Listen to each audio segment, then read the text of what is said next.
Days. They need to smile. Good afternoon, everyone, and welcome to Jennifer's Perspective. And this afternoon, my very, very special guest, lovely lady, Miss Candice Bakx-Fiersen. You betcha. Thank you for having me.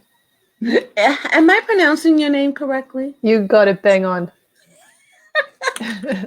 And okay, now Candice is a real estate agent, coach, and trainer. She's also a speaker driven by results and financial consultant and investor at Investor Smarts and realtor trainer at LePage Dynamic Real Estate. Now is French Canadian?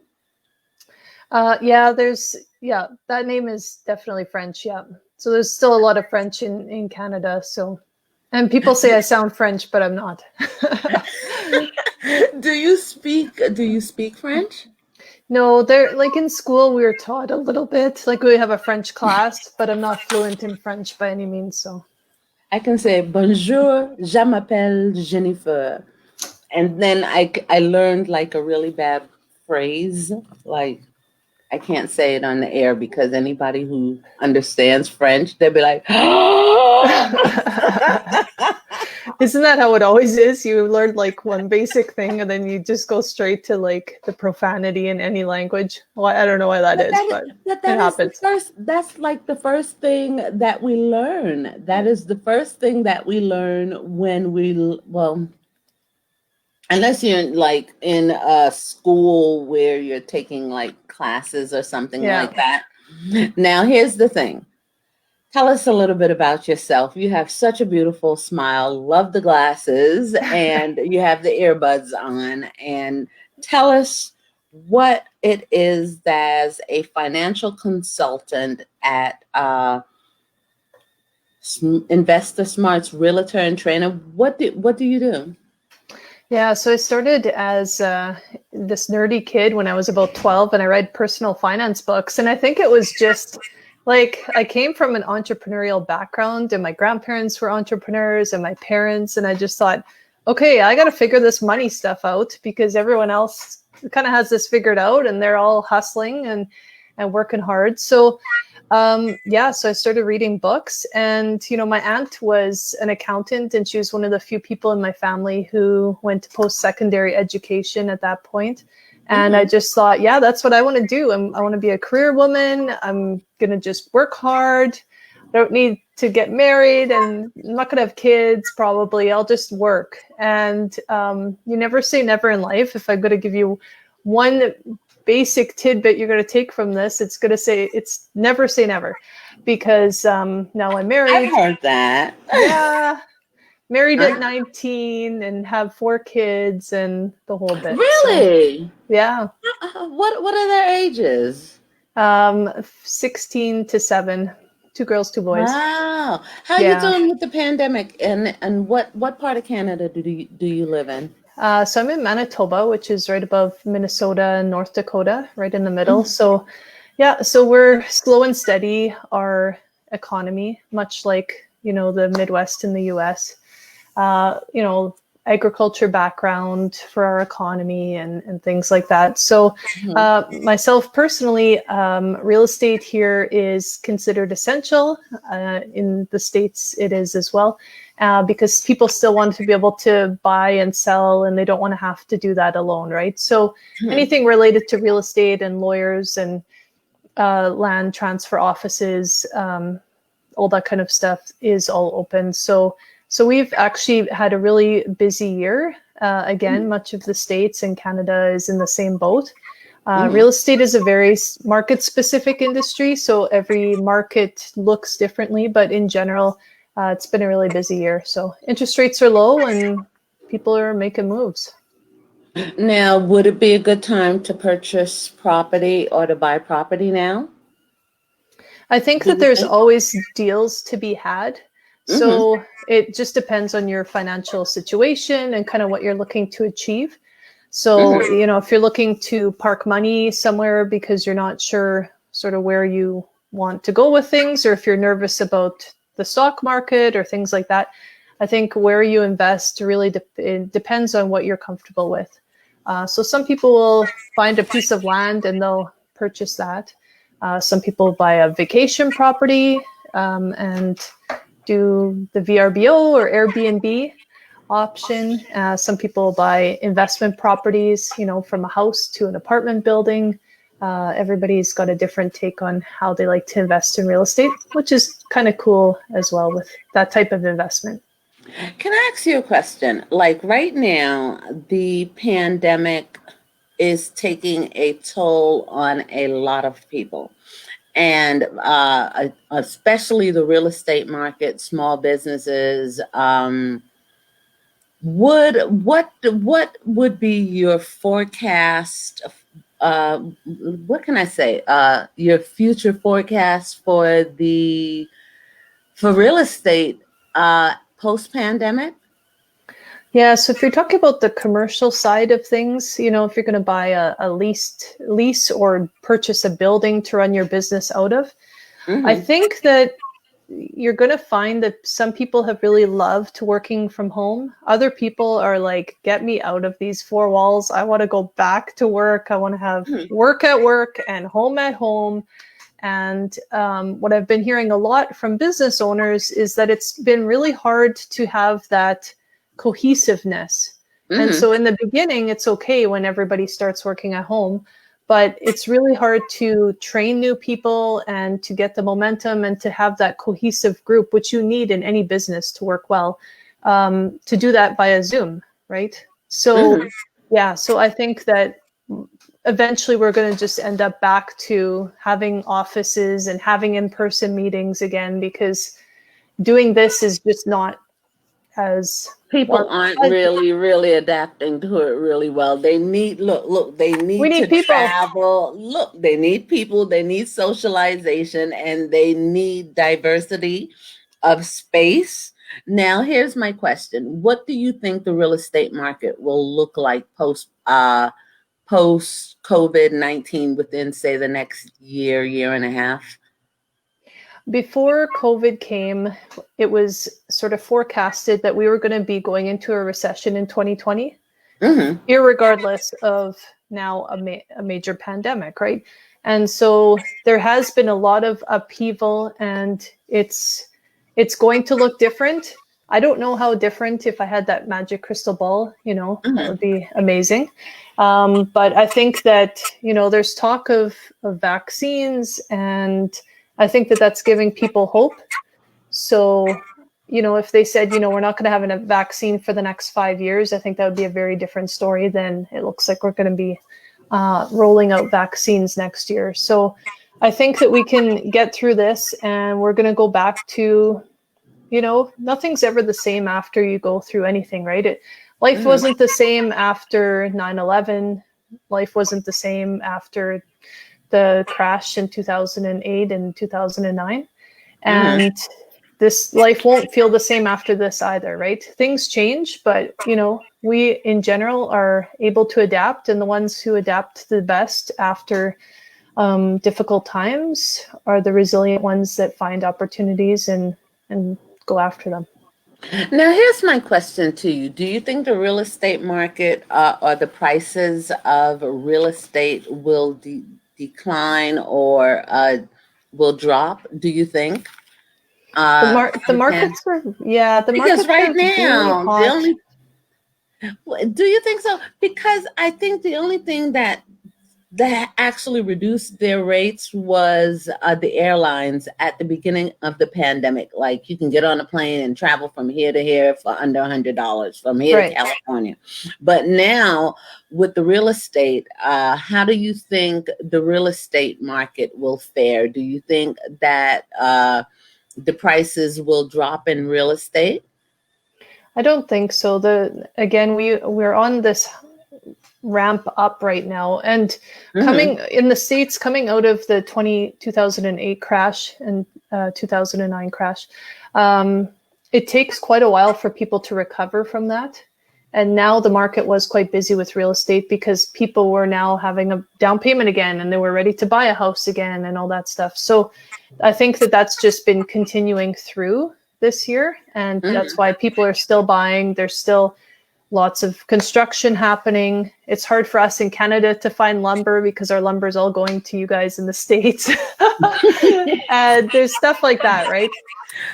So I think that the pandemic being, let's call it a year and a half, I don't think Mhm. that that's going to be a major enough eruption, Mhm. interruption to cause a big upheaval. So people who have lost their jobs, it will affect them, of course, Mhm. like anything. But that can happen in different industries and in different cities anyway. Okay. Now, as a financial consultant, how do what areas of advisory, like life changes, weddings, births, purchase of properties, can you just give me the Yeah. little example of where your expertise is and Yeah. the type of people that you work with the most? Yeah, I tend to focus on couples because my main focus really is that if you can change a family's finances, you can change the next generation of finances, Mm-hmm. and you can change the community as well. Because as people start to thrive, they Mm-hmm. also invest in the community and invest in others around them, whether that's giving back or volunteering or whatever that looks like. So Mm-hmm. we want to have strong families that then translate into strong communities and workplaces. Now, I guess as far as investing is concerned, for young couples that are just starting out, what is the best financial advice that you can give them? Avoid debt. That. We're done. But Wait really, a minute. but Wait a really. minute. That is difficult for new couples just starting out. Why? Because what is that? The American dream: get married, buy a house, and like once you purchase the house, guess what? It's debt. Yeah. You understand? Once you buy the Oh, house, I understand. and once you sign on that dotted line, now you is it with the bank owns it, Yeah. right? So now that the bank owns it, how do you avoid debt as a young couple or a newlywed? How do you avoid the debt? I think that the big thing actually that ties people down the most is the credit cards, the Mm-hmm. loans, and all of that stuff that gets so out of hand, right? We have so much Uh-huh. consumer debt, irregardless of mortgage debt. So let's take mortgages out of it. But, Okay. people get trapped in these car loans that are, you go buy a $100,000 car. Like, do we need the $100,000 car? So if we can, every time we make a purchase, say, like, is this the wisest thing to do? But what we do is we look, it's always emotional, right? It's like, Mhm. well, my friend bought a new car. We should probably be buying a new car. My friend's Yeah, kids but are you can't keep decked up. out. Yeah, you can't keep up with the You can't. Joneses. Yeah, you can't keep up. Listen, you can't keep up with the Joneses. You know why? Because the Joneses, it's like we're not in their money story. I don't. Do I know what my neighbor make? No. Right. Do you know how Like, much debt your neighbor has? No. And that's why, right? We get so focused on everybody else. We're watching social media 24/7. We're watching TV. We're watching all this celebrity stuff. And we're like, we just want a piece of that, right? And then we're going to feel better. But we never feel better because it's mm, just the next thing. It's just the next thing, right? mm, As soon as mm. I start spending a lot on my hair to get my hair done, next thing you know, I want Botox. Next thing I want this and that and that. And it never ends, right? So where do we find our intrinsic value and our joy in life? Mm, And really focusing on our values and why we're here mm, mm, is going to be the thing that keeps you grounded, so that you're not mm. spending and spending and spending, because it's just a vicious cycle. You know, if I'm stressed out and I go buy some clothes and I go blow $400 at the mall, and then I come home and then I'm looking at this clothes and I'm like stressed out. I'm like, how am I going to pay for this clothes? Well, whatever. Now I've got more stress. Now I'm going to deal with that stress in another way, which is just going and buying more stuff again, right? And it just never ends. And the stress is what causes problems with our body. And now we got to go take pills or deal with health issues. Like it just goes on and on, right? And it's a vicious cycle. So It's awful. okay, you work mainly with couples. Do you have any single clients that are seeking financial advice, Candice? Yeah, Like, definitely. okay, like you have right now, the coaching industry is flooded and with I guess single women who either after divorce or after empty nesting and stuff like that, they're starting their businesses, they're starting their companies. What kind of advice would you give them, or a new business owner? Do you work with small businesses? Yep. Entrepreneurs, small business owners. Yep. It And all goes hand in hand. it all goes hand in hand, really? Yeah. How? Because a lot of people that I know are also entrepreneurs, right? So if you start dealing with somebody who's like one of my clients right now, they have a business. She came to me first to talk about debt. Well, it's not like just their personal debt. Well, that's going to go into talking about their insurance, and it's going to go into where are they investing to retire, and what's their plan for retirement? When do they want to retire? And then it's going to go into, okay, now let's look at your business finances, right? So an entrepreneur, you start with a family for one thing, but really you're going over everything, right? If they've got kids, what's the plan for the kids' education? What's their plan for legacy? Do they want to leave money to the kids? Are the kids going to do their own thing? What does that look like? Everybody's different, right? So, yeah. But back to your question, for somebody just starting out, if you can reduce as much debt as possible, that's the way to go. So it may be sometimes you should sell your house and rent if that makes more sense. It's a little bit safer. Maybe you take in somebody, and you rent out a room to somebody that to help reduce the monthly payments on your mortgage, stuff like that. Do you recommend that? Like right now, this pandemic is putting a lot of people in transition.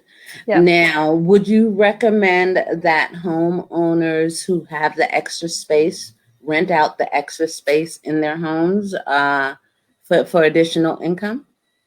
It depends what you want to do. Everybody's different, but I got a boatload of ideas. It's just whatever people are comfortable with. So an example. Let's hear some of it. Come on, girl. Yeah, so that's one way, right? Yeah. Yeah, definitely. So you could rent out a room. It's called house hacking. Not everybody wants to do that, but if you want to start a business and you want to succeed, you have to get uncomfortable. And if you think that you're going to change your finances by not making any changes, nothing changes till something changes. And that's not reality. That's not reality, right? Because it's you're moving you're making the shift from one level to the next level. So everything else has to shift along with it. Right. And sometimes I guess in the scheme of things, in the scheme of things, is that when the shifting is taking place, is that certain parts are going this way and certain parts are going this way and certain parts are going this way. So now how do you help them? How do you help them as a coach and a trainer? How do you help them in that area? We really look at their lives specifically and how we can look at each line item in a budget and how we can try and save the money or reduce expenses. And then going to the income part, how are we going to increase income? Sometimes people just focus on one or the other, but we have a lot of options out there. And sometimes, again, we feel so trapped. Like I have a lady call me and she's like, Candice, I lost my job. She's a single lady. I lost my job. I don't know how I'm going to pay for my house and my vehicle expenses and my car payments. And I don't know what to do right now. I don't even know where to start. And that's what people do, right? When hard things happen, Panic. yeah, you're frozen in inaction, right? And you just sit there and I see people sit there for weeks before they're finally like able to just start making a move again, right? But and pivot is the word everyone's using these days, but that's what you need to do, right? You know, Pivoting. always. So when tough things happen, we got to start taking action right away. But the longer we sit, the harder it is to move forward. Now, what do you think causes that? Is it the shock of it? I remember when I first got laid off, I think I was in shock. I literally stayed in bed. I just went from the bed to the bathroom to the fridge. I think I was like depressed for like 2 weeks, almost a month. Yeah, yeah. And I'm sitting there and I'm saying to myself, oh my God, because I had been with the company for like 12 years and I had my pension. I thought I was going to retire with the company, 401k plan. I was fully vested. And then they started downsizing. And then when they start closing territories and stuff like that, they had given a lot of severance packages to a lot of people. And I was still in it didn't occur to me at that time, Jennifer, just get another job. Right. No, that's everybody. I see it all the time. First of all, your comment about not knowing what to do for a long time. Yeah, it's like 2 weeks, it's months sometimes that people are just like, I don't know, I don't know, I don't know. So that's normal, but we feel like we're all alone. And I think that's the other point. You know, like I said to this woman, as an example, I said to her, okay, go out and tell everybody you know right now that you're looking for a job, because people out there know of jobs, but they don't know that you need a job right now because they don't know that you just lost your job. And she's like, Candice, I can't tell anybody. I'm so embarrassed. I can't tell anybody.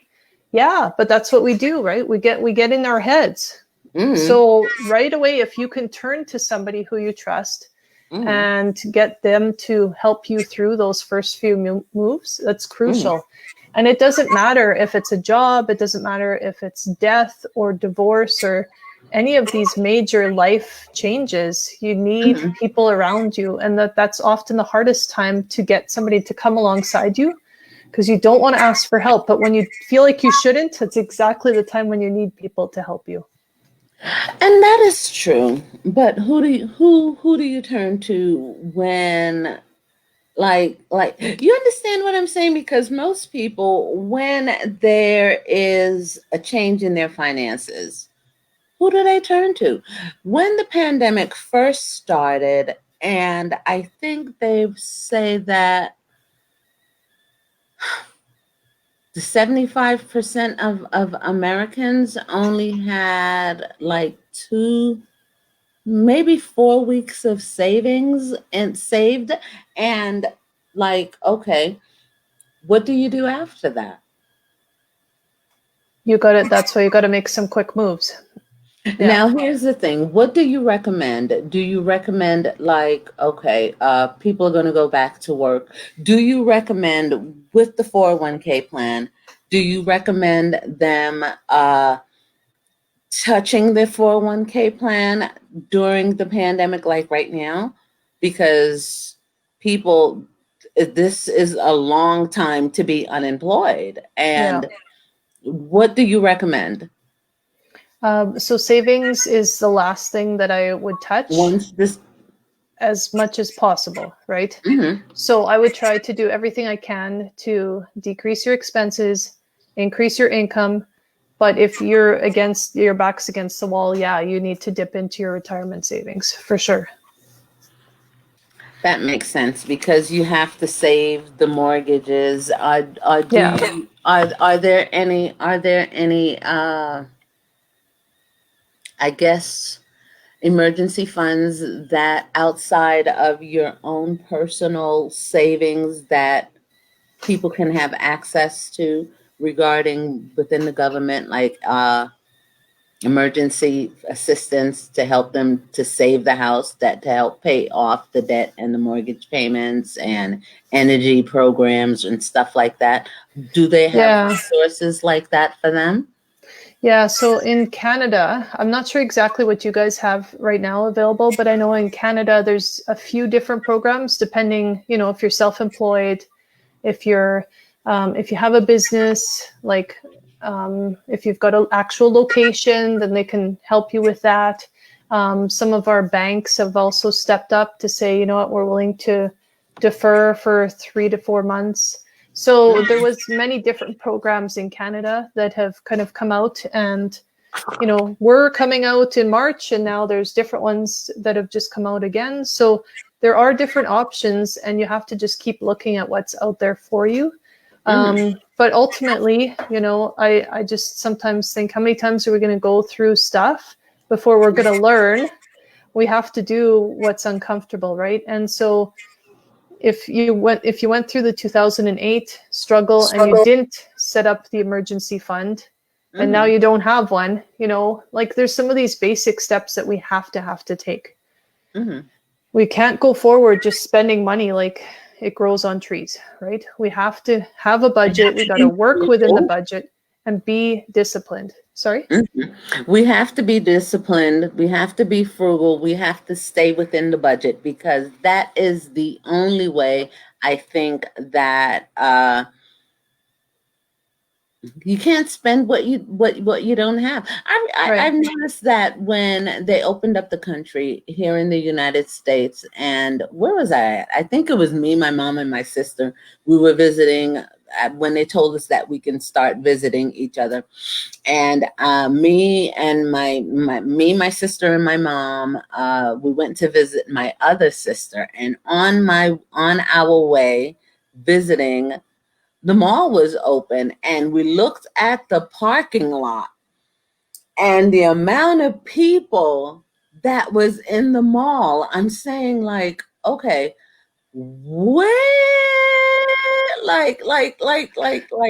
what is going on? Are they just walking around the mall? Are they actually spending?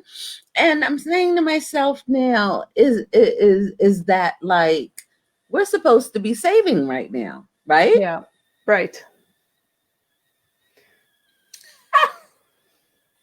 I think they just needed to probably just was just walking around the mall just to be walking around the mall Yeah, no, because people were still spending money, and so we can look at that and say, well, what's going on here? Obviously, some people still had their jobs, so nothing has really changed for some people.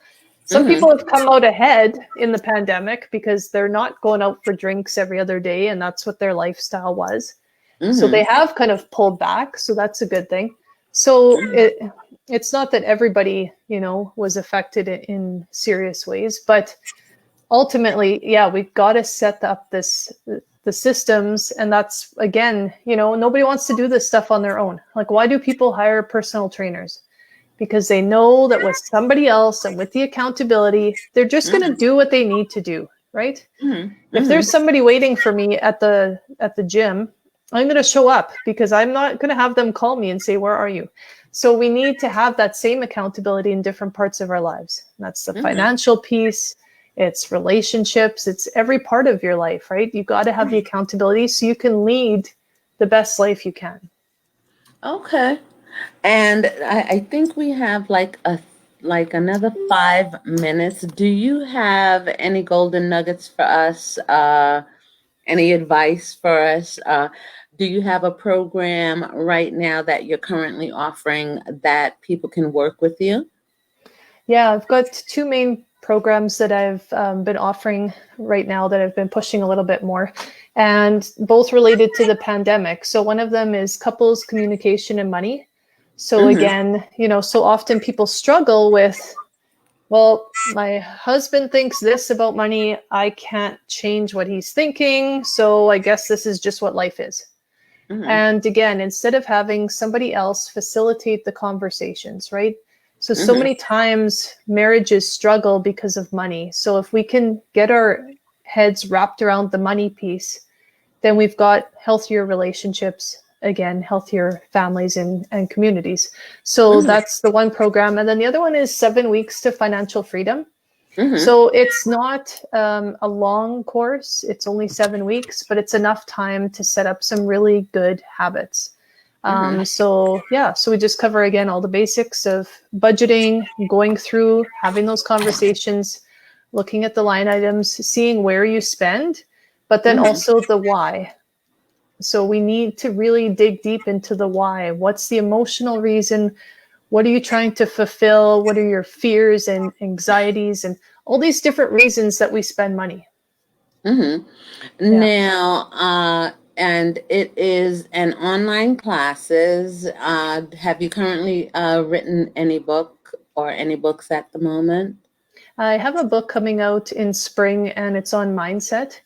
And Mindset. just, yeah, 10 principles for success in life and business. So looking Nice. forward to that one. Yeah. No, okay. Can I ask you another question, Candice? When it comes to finances, I know that there is an energy around money, but how do we make that shift? Like, there is a shift that has to be made. And I guess the 7 weeks to financial freedom, you'll teach them how to do that. Yeah. Like, again, everybody has different things that they've grown up with, different Uh-huh. myths that they've Uh-huh. grown up with. You know, if your parents were always like, money's bad, money struggles, fighting about money, like, what do you think your attitude is towards money? It'll be the same, right? Mm-hmm. Mm-hmm. Money's awful. I'm never going to be able to do this. These are all these things that we tell ourselves, right? So we Mm-hmm. have to make that shift, like you said, to recognize money is just a tool and I can master this. And I just have to shift my perspective on things. And again, what are my goals in life? What are my values? Mm-hmm. And yeah, it's possible. Okay, and how can the audience and the viewers get in contact with you? Like what, the dot coms and the dot dot dot. Yep, I'm all over the internet. But the easiest is if you just find investorsmarts.ca. In INVESTER.SMART. Investor, Oh, invest invest, or OR, yeah, and then smarts with the S at the end, .ca. .ca. Yep, Canada. Ah, Yeah. ah. And okay, do you have a weekly podcast that we can listen to and plug into for financial advice that you give? I've got a group on Facebook that we interact with people. What's the Um, name of the group? it's called Money and Motivation Lounge. Ooh, money and Yeah. motivation. Motivation. Yeah. Now, what is the group centered around? It's around money and business. So, yeah, again, because a lot of the people I know are also entrepreneurs, and we touch Mm-hmm. on business tips and things that will help business owners, Mm-hmm. motivation to keep going through the week and through the day, and when you've had a bad day, and then of course the money side to it too. Yeah, Mm-hmm. and then That I've got is a good podcast. advice. Yeah, and then a And podcast. what's the name of it? It's called Investor Smarts Money and the Entrepreneurial Spirit. Investor Smarts Money And the and the Entrepreneurial Spirit. yeah, yeah, and And so where are you the on Spotify, Apple? Apple, Stitcher, yeah, Ah, I keep yeah, hearing about that. Huh. Okay. Now, is it a half an hour, hour? yeah. Most of the episodes are about half an hour, so it's interviewing different entrepreneurs, whether Mm-hmm. that's coaches, online businesses, brick and mortar. We have like Mm-hmm. a wide variety of businesses and people from Mm-hmm. around the world. just sharing what their journey was. And I think it's just, you'll have these common connections with all entrepreneurs, but just to hear people's stories, to know there's so many different businesses out there, first of all, to just expand your mindset about that. I recently had a guy talking about his subscription box business. And then I had somebody else say, oh, since listening to that, I was thinking of bringing that into my business. So, just different things that can hopefully help your business, or if you're looking to start one, just to have, different conversations around different types of businesses and how people got started. And a lot of times we try and incorporate the money piece too, because that's always the secret. Nobody talks about how do you deal with the money when you're starting a business. So we try and also bring in the money piece. I think that is actually essential, because when it comes to women entrepreneurs and finance, and men discuss money all day long. They have a podcast, a radio show, and you very rarely. I think there's only one woman that everybody knows when it comes to finances is Susie Orman. Yeah. Everybody loves Susie Orman.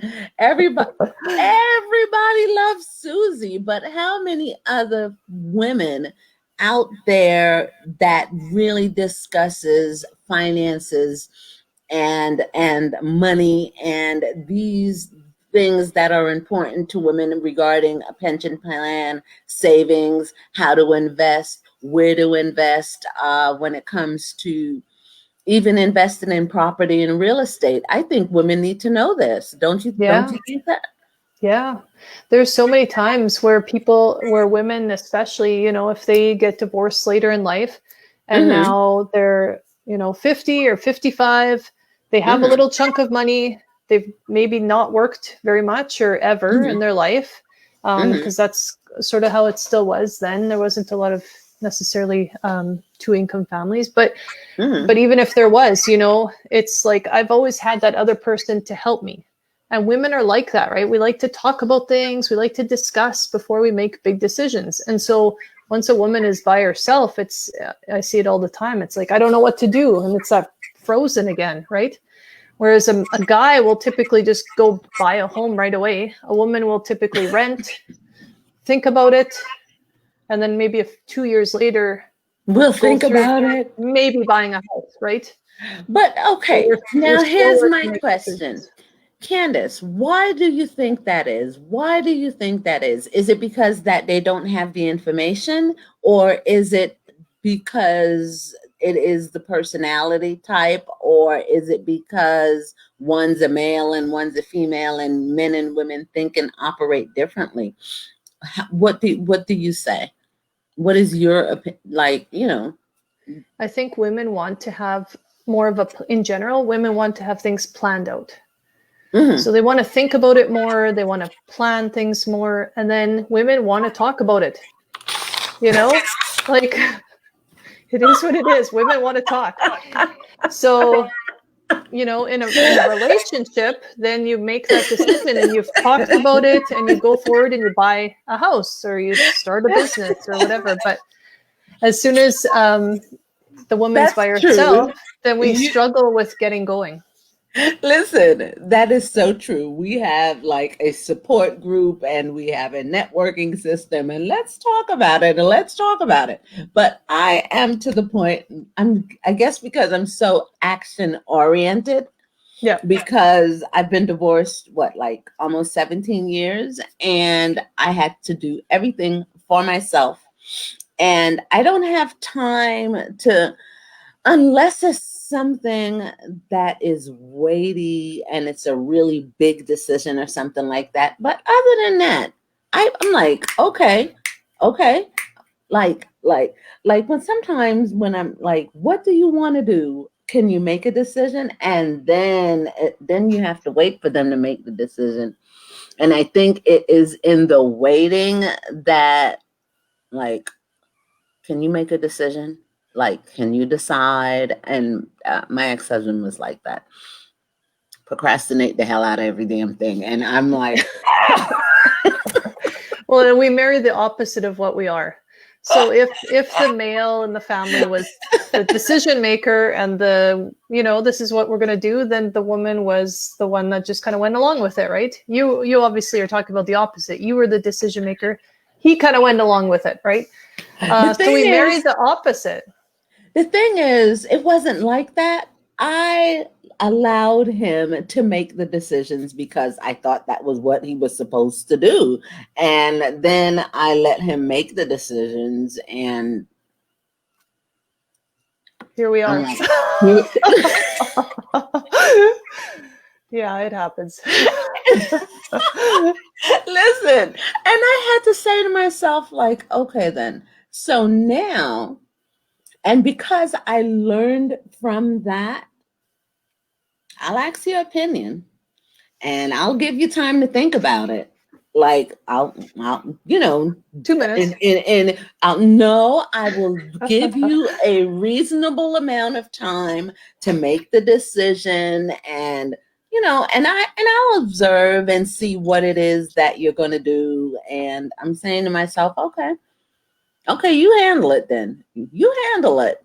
But if you can't handle it, I'm like, okay, then I can't.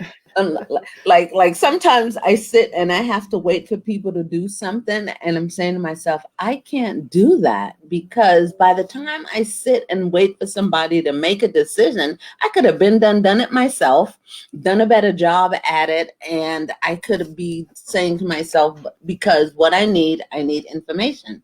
I Yeah. need information, I need knowledge, and I need to know how to implement. And I Yeah. sit down and I'm saying to myself, like, why is it when it comes to women that because we're emotional beings? Yeah.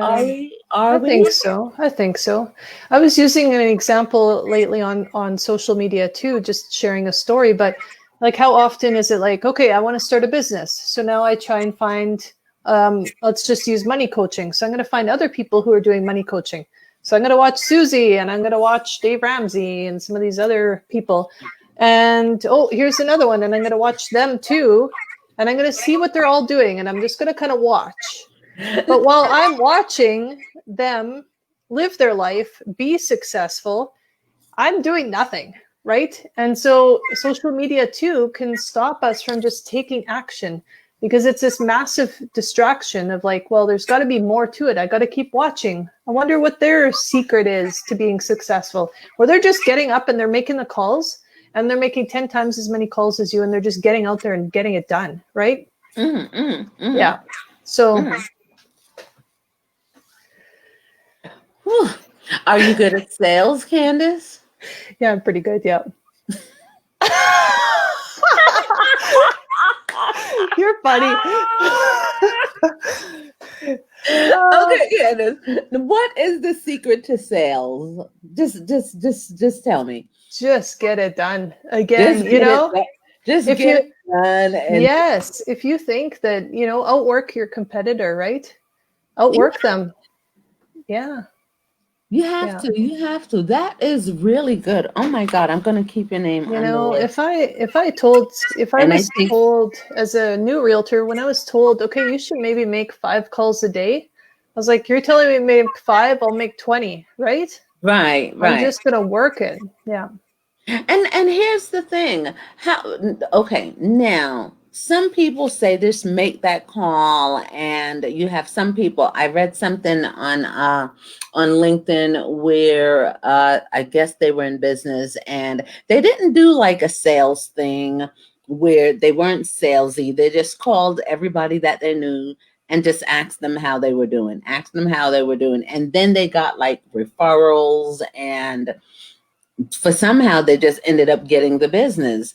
So what, like, is there a different way to be like tactful? Yeah, well, I think that nobody wants to have like to be sold to, right? So I don't call people and Exactly. say, "Hey," I don't call somebody and say, "Hey, Jennifer, are you thinking like are you ready to move yet?" And they're like, "No." But I think that there's this principle. I think it was Bob Berg who wrote the book The Go Giver. And if you're just showing up as a decent human being and you're authentic to who you are, Mm-hmm. automatically people want to help people who are kind, who are giving, who are caring, Mm, right? And you mm, connect with people who are like-minded. And so maybe that's why I'm surrounded with a lot of people who are like me and who are also entrepreneurs, because if I help them, they help me, we all work together, right? So right. it's more thinking like, how can I support somebody else? Mm. And just knowing that when you support enough people, it all comes back. I I really, I totally, totally, totally agree with that. And I sit there and I say to myself, like, how do we, as within the coaching community, how do we support each other? How do we help each other? Not be a sounding board, but to get seen, to get heard, and to realize, to let people know that we're actually here to help them. We're Mm-hmm. actually open for business, and we actually can give them good, sound, solid advice and guidance. And I think this is fantastic.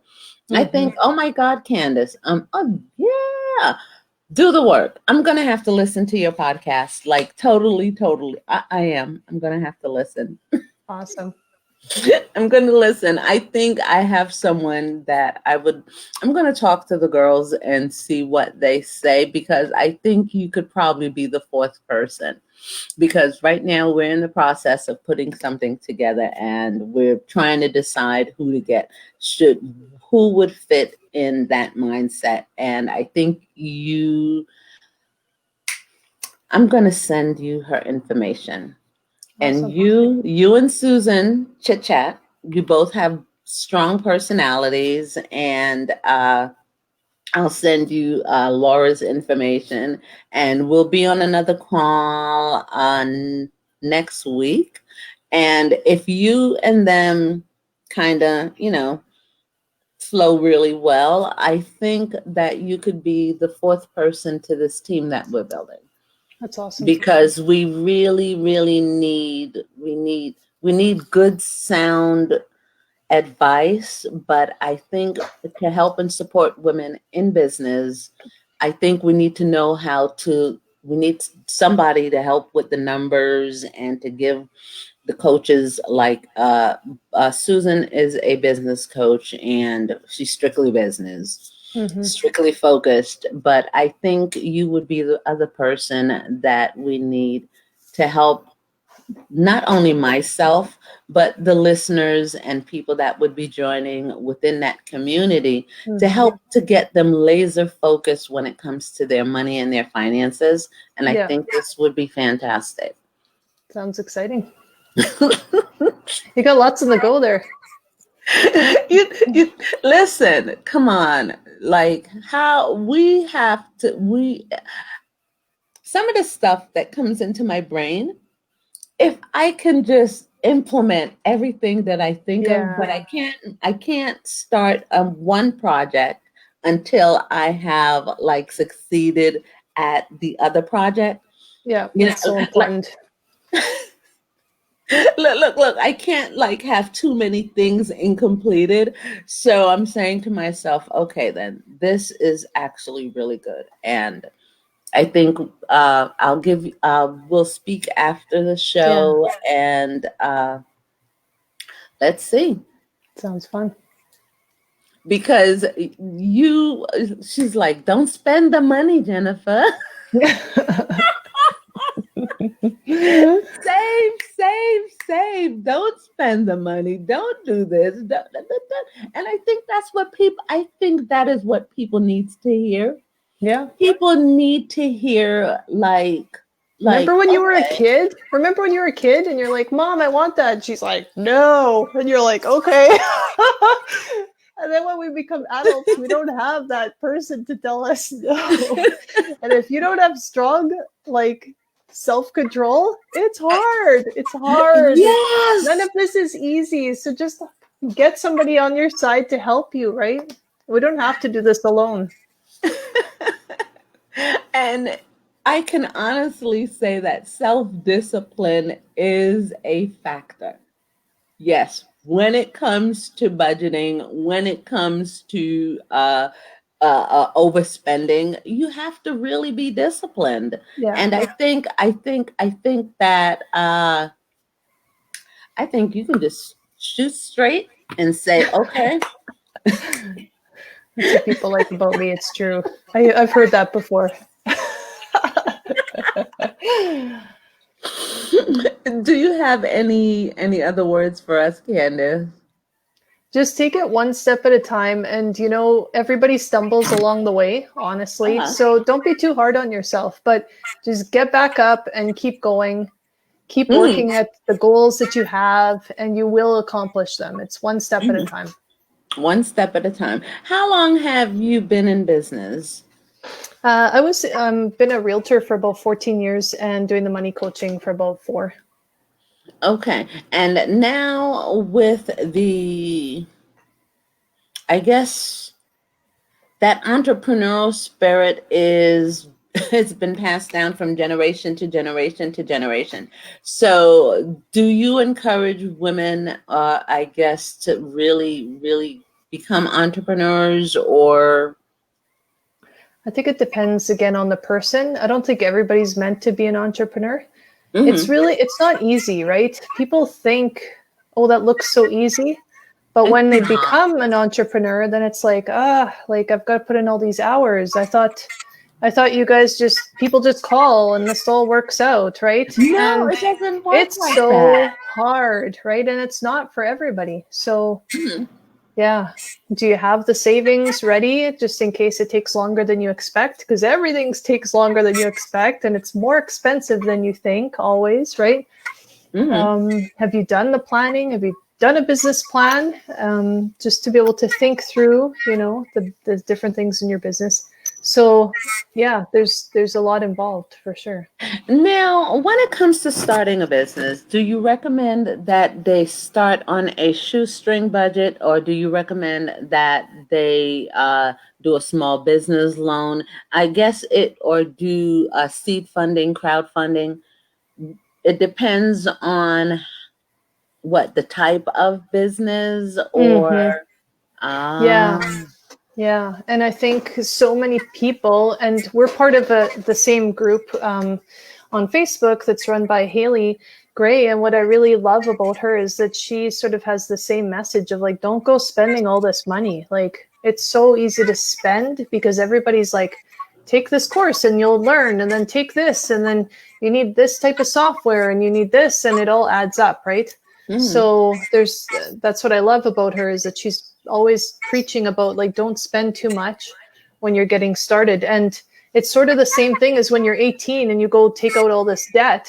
Now you've got this ball and chain around your ankle, right? So if you mhm, can do everything with the least amount of debt and mhm, monthly payments as possible, it's mhm, so much easier to have that freedom and not that stress of like, oh, I got to make a sale today. I have to make a sale today. I'm not going to pay my mortgage, right? mhm, mhm. Yeah. It's the same thing. Like when kids they leave from high school and they enter college, and the first thing that they do is give them a credit card.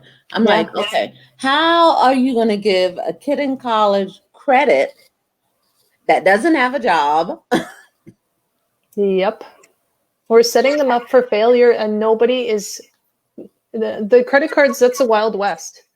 Nobody Mm. is like, why are you giving a kid a $50,000 limit, I'm right? Like, like, but you go like, to a how do they bank do and they won't that? give you a loan, but you can get a credit card that's unsecured at 22% interest. Like, we have to stop As a freshman in believing. college, Yeah, we got to right? stop believing that people are out to help us, and we have to use wisdom, right? If it doesn't make Mm, sense, it's mm. not a good thing. Uh, I sit down and I say to myself, wait a minute. Okay, you have a credit card, you have no job. Look, you're in school, your number one concern is study and like like get good grades, and you have people that are working really hard on their job, and they go to the bank and they can't get either a personal loan or a credit card. What is there any way that I guess they won't overhaul the system that too soon because this is capitalistic country. Yeah. It's a business at the end of the day. Some of these credit card companies really are just too powerful, I think, at this point. That's my Mhm. only reasoning why they're not clamping down on this stuff. But like you said, when it's hard for somebody to buy a mortgage, to get a mortgage to buy a Mhm. house, that's at least an asset.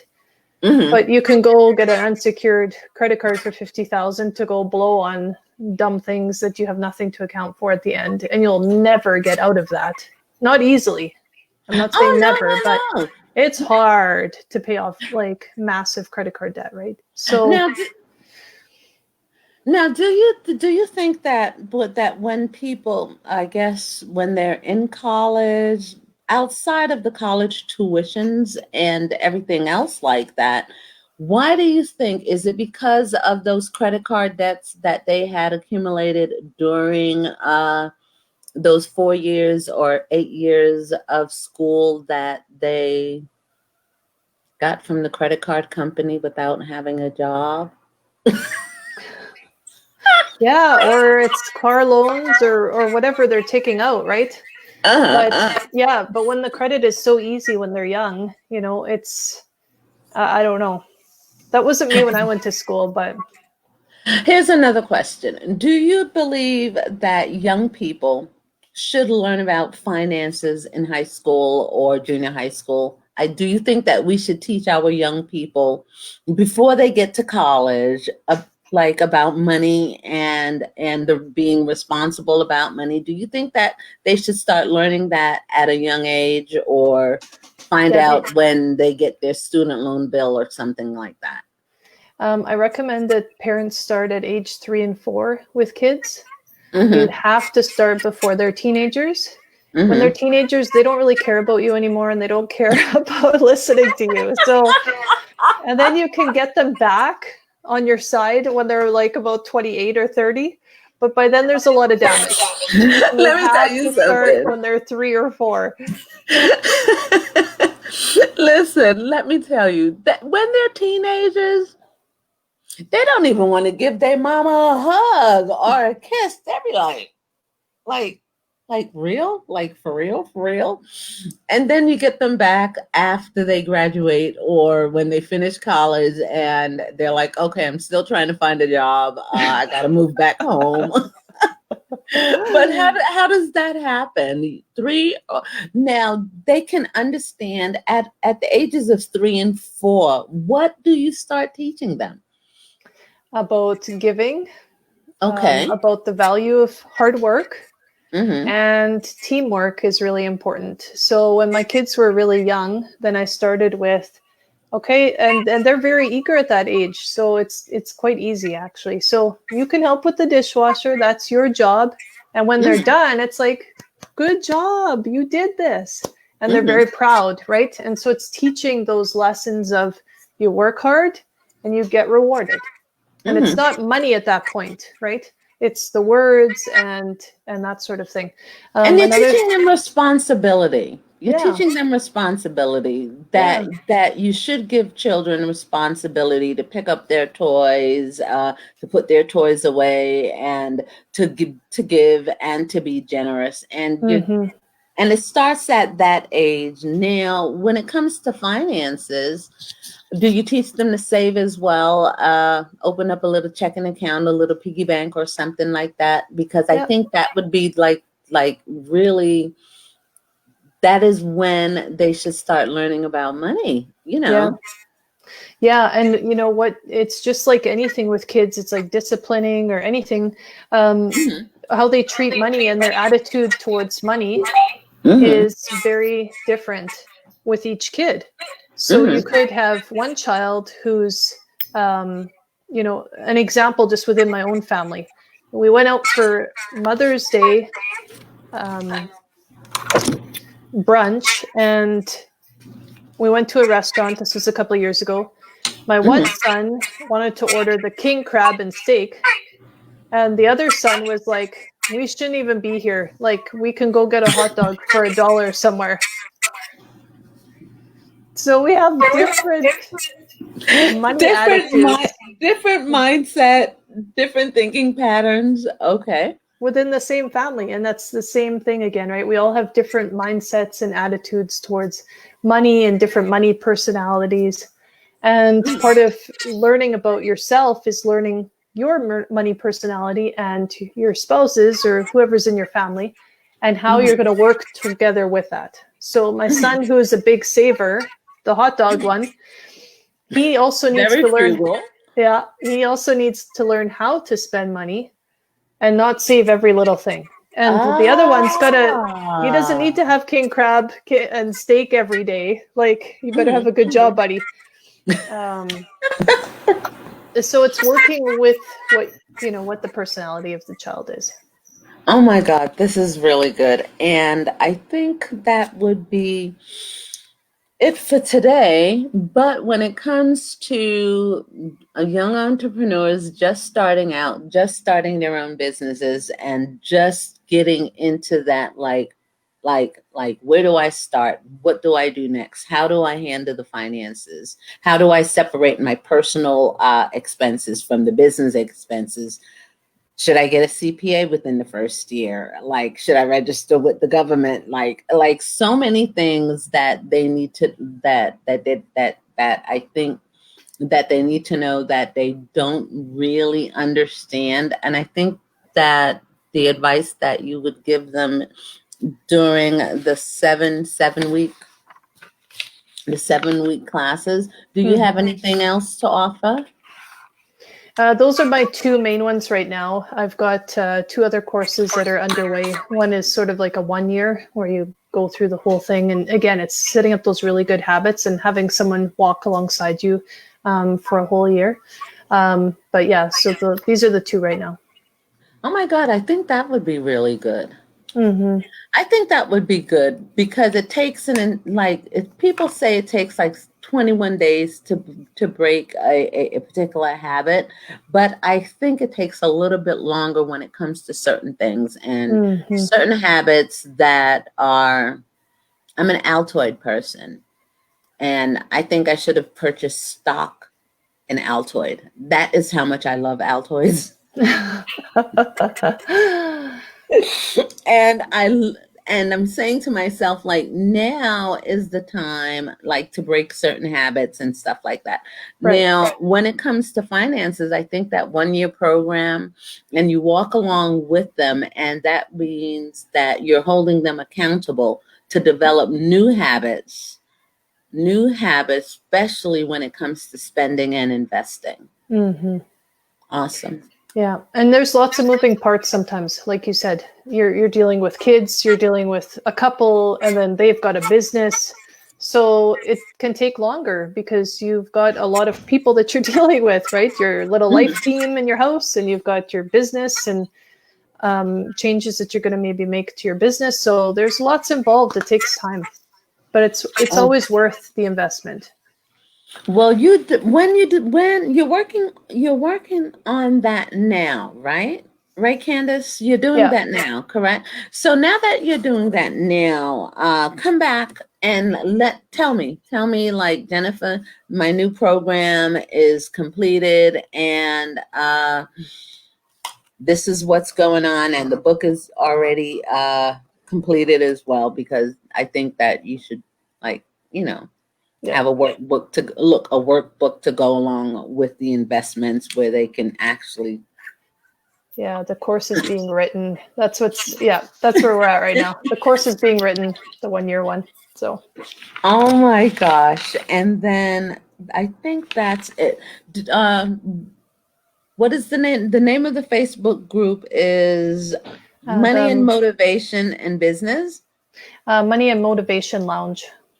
Money and Motivation Lounge. And do you have a link that they can connect to? Yeah, it's on my social media. So if you go to Investor Smarts, then you'll find the group there as well. InvestorSmarts.ca. Okay. You bet. Okay. Oh my God, Candice, it was a pleasure. You have such a beautiful smile and such a wonderful personality. Look, I couldn't tell that you would be like a money person, like an accountant. I'm not scary like that, eh? Listen. No, we have to just, life is life, right? And we all don't do things perfectly, but we could all do things better. And that's kind of my motto. Just work together and turn everything around and just, not have that stress, right? It's worth Listen, it. if you can help somebody de-stress when it comes to their finances, you'd be like their best BFF. Mm-hmm. It happens.